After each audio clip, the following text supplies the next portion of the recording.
Now, I am terrified of heights, but have you ever heard of Jophaboia?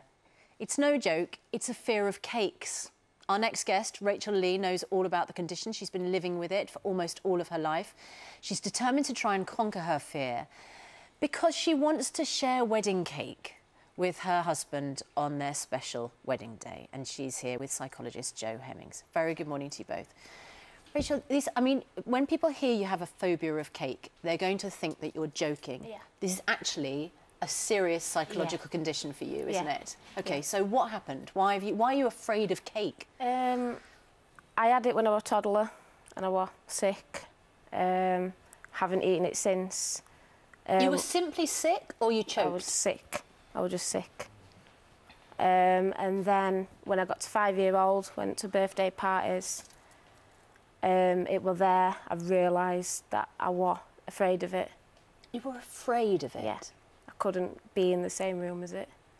I panicked, cried. Didn't really understand at that age why. But I had to be took out of the room. We should say that your arm is in a sling at the moment. Yeah. It's completely unrelated. Unrelated. I haven't jumped over tables to get away from it. It's fine. What is interesting is that you are a very highly trained kickboxer. I am. You are not someone who experiences fear or lets challenges defeat them. No. So you want, on your wedding day, to be able to overcome your phobia and eat wedding cake. Yeah.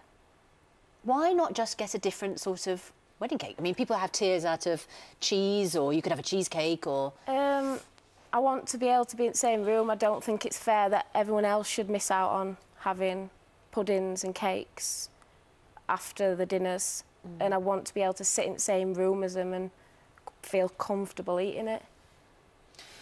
I'm going to talk to Jo now, but as we talk to Jo, we're going to run some pictures of cake, but I'm going to tell you that because you need to look away while we do that. Yeah.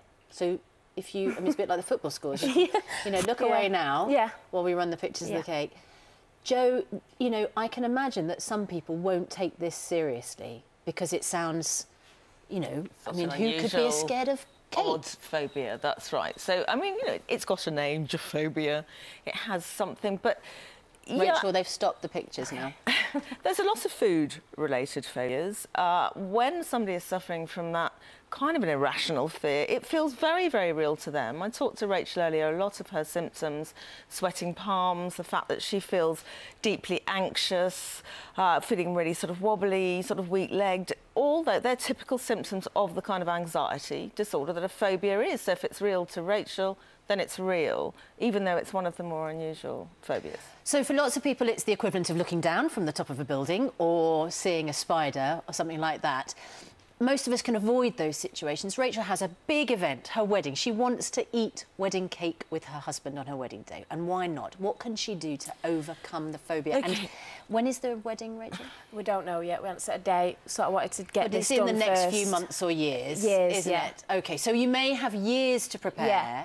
What can she do? OK, so there are a number of treatments. The main one, I think, that would suit Rachel is called exposure therapy or desensitisation. So it's a process of getting used to cake. Now, we'd start off perhaps with an image of a cake. We'd talk about cakes. Might go on to have a look. When you're happy with that, go on and look at a recipe perhaps for a cake.